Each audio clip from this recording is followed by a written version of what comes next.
If I could go back 20 years and give myself some advice, this video is what that advice would be. Whether or not a 5-year-old would be able to understand me is another question entirely. But let's just pretend that I'm in my early 40s and this is advice I'm giving to early 20s Kev, who's just embarking on his adult life. Because I feel like it's only the last few years or so that I've started to figure a few things out. I think a lot of it coincides with me getting my autism diagnosis a few years ago and starting to understand myself a little bit more. But hypothetically turning 40 certainly brought with it some wisdom and clarity that younger me definitely could have benefited from. So without further ado, let's jump into the advice that I would give to myself from 20 years ago, if given the opportunity. And I've picked out 5 like proper grown-up ones, and I will add a 6th now up front. Grow a beard as soon as possible. You look really stupid without a beard. The beard makes you beautiful. So there's a bonus 6th one up front. If you like the idea of this kind of video, or you're just enjoying the content we've been putting out on the channel recently, please leave a nice big thumbs up on there for me. It's a massive help. And of course, if you are new, subscribe to the channel, turn your notifications on. New videos twice a week. Might even have more than 2 next week because we're on an adventure. More of that to come in Friday's video. But these are in no particular order. I've just kind of broken them down by category. Number 1, the finance one, the money one, the big one. For goodness sake, young Kev, start investing early and start investing consistently. Compound interest is a magical, wonderful thing when it's working in your favor. It could also be the devil if you build up a load of debt, and young Kev certainly went through that as well. But let's assume he already knows that was a bad idea. The flip side, good idea, is the real magic that compound interest can create for you. To the point where I'd probably go so far as to say if you are in your early 20s and not investing regularly, you're actually missing out on the opportunity to make the easiest money you will ever make for the rest of your life. I'm going to show you some examples. We're not going to bog down super deep in this, but I think the examples make the point far better than me waffling about it could. So I've come to the calculator site for their excellent compound interest calculator. Other compound interest calculators are available, probably. I've never used one. Let's take an example. So working on compound interest into pounds, starting from 0, we're going to assume an average return of, let's be conservative, let's say 8%. The stock market over the last gazillion years is averaged somewhere in the 8 to 10% return annually. It sometimes goes up, it sometimes goes down, but if you stay in it long enough, you'll probably conservatively, comfortably average 8% growth per year over a long period of time. So I think we're safe putting that in.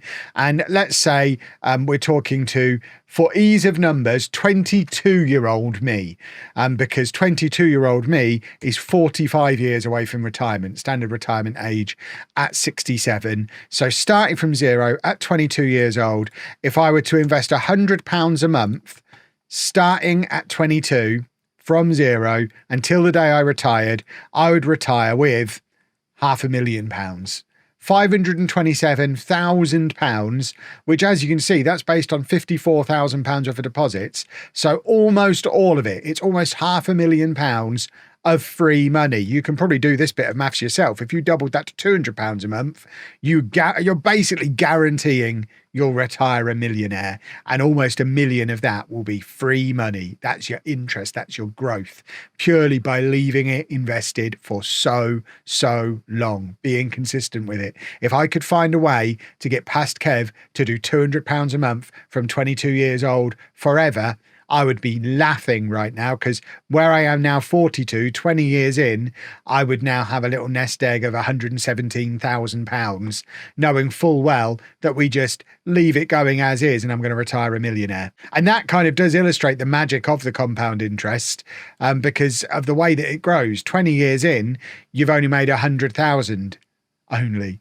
but you've started from 0, invested consistently for 20 years, you've made 100 grand. Do the same investments for another 20 years and just time gets it up to most of the way to $1 million. You 10x it just through time and the magic of that compounding interest, because all of a sudden you're getting interest on 100 grand rather than 0. That's quite significant. But let's show why it's so important that you start young. So I am now 42, so 25 years from retirement. That same £200 a month now means I'll retire with £190,000.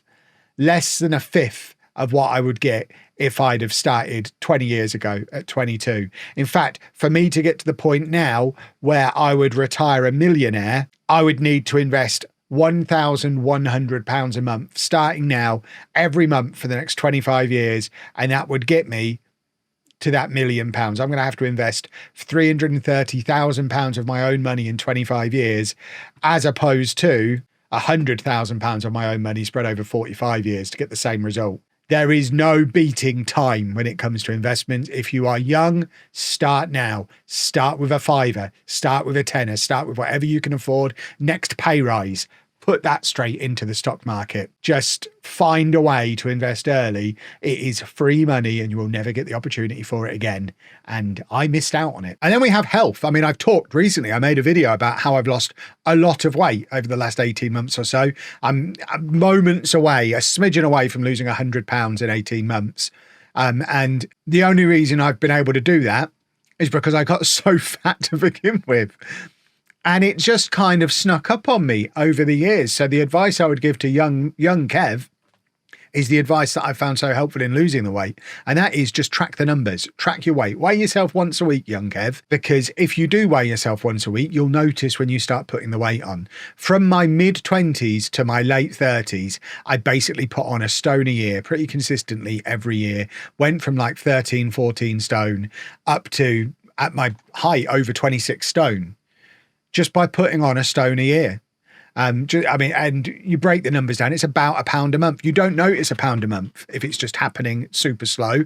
You notice the £100 when it hits you, the £150 when it hits you, but coming on at £1 a month, you just don't notice it. But if you see those numbers consistently change, you can work with them, you can do something about it then. I was in a horrible routine of, I would weigh myself when I was on a diet, and as soon as I stopped dieting, I'd stop weighing myself again because I didn't want to know.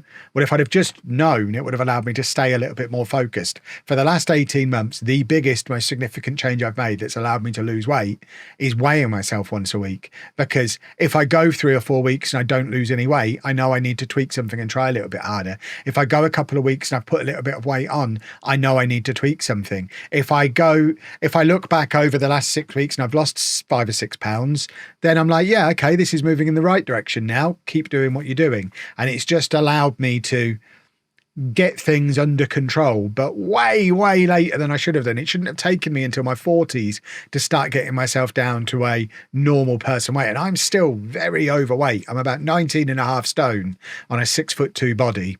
I've still got another 5, 6, 7 stone to lose, depending on who you ask.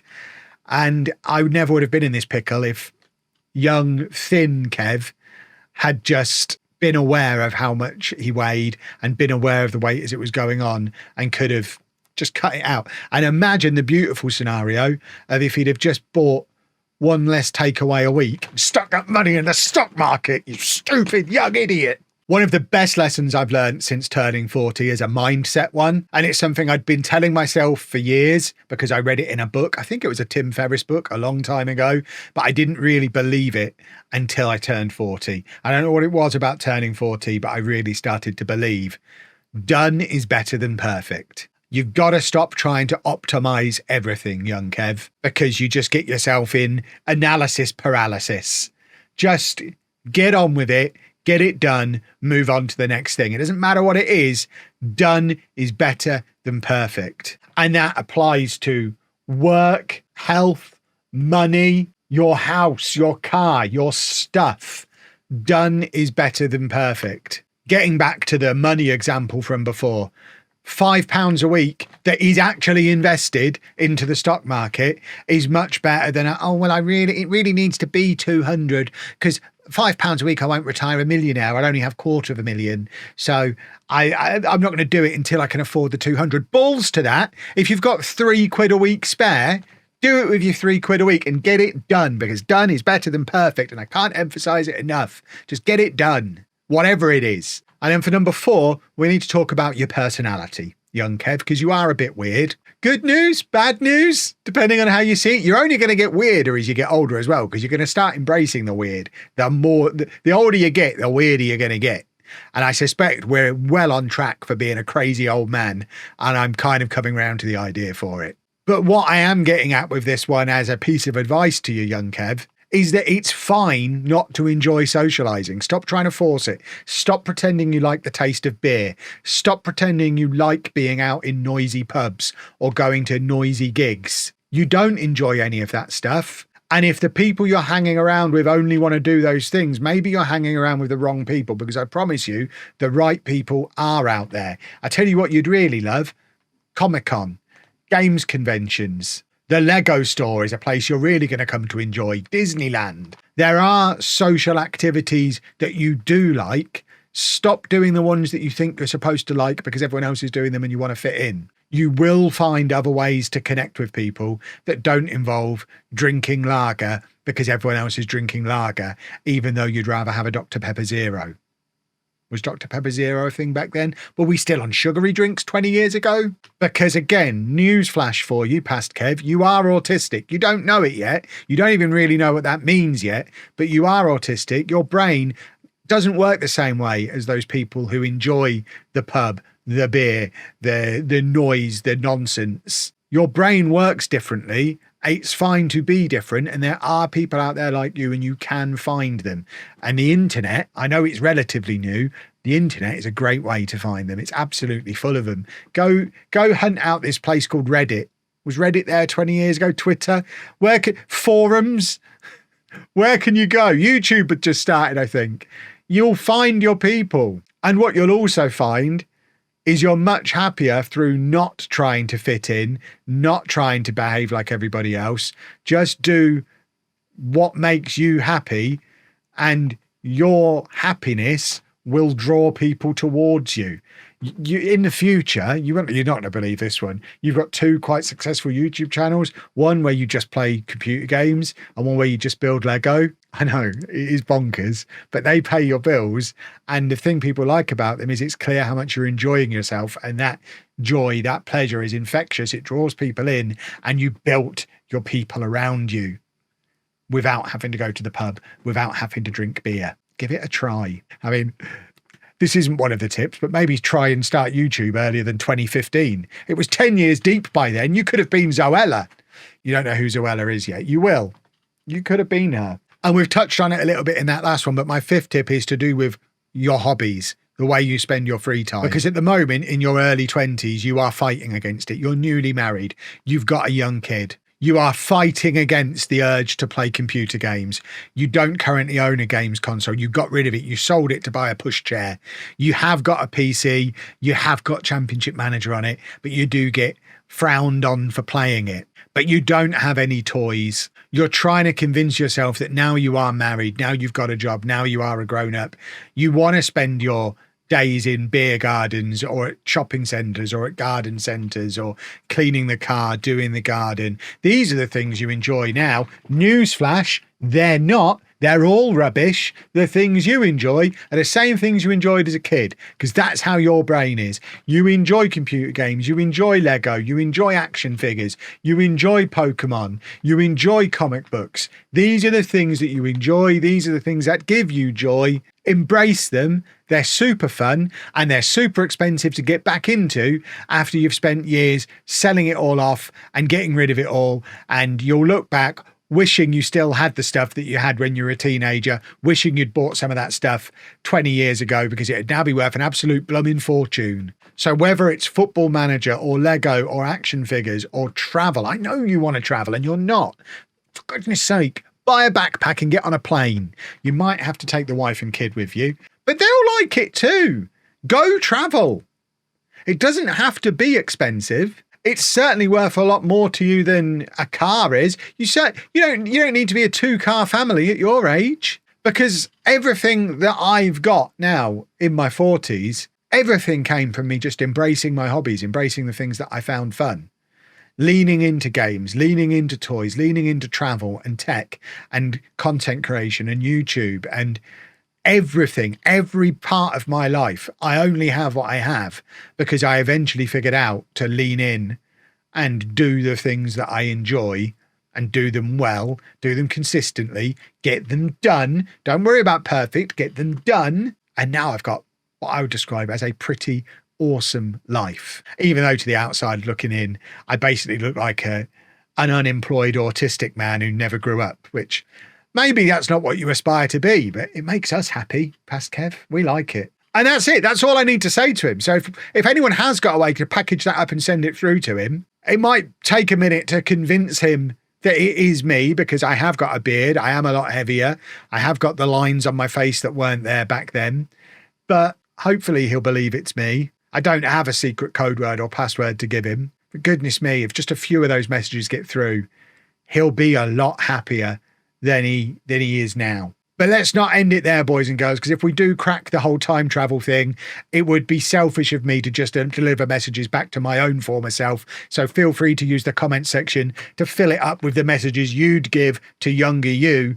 And if I do make it back, I'll pass them along as well. But I now need to get back to work because, as mentioned, we are off an adventure next week, which means I've got something slightly adventure themed coming up for you on Friday as well. So make sure you come back for that video and you don't want to miss the shenanigans we're going to get up to next week. So if you have enjoyed this, please make sure you leave a nice big thumbs up on there for me. Subscribe to the channel for regular content every Tuesday and Friday. Me yelling at the camera, which is basically what I've done today. And thank you very much for watching.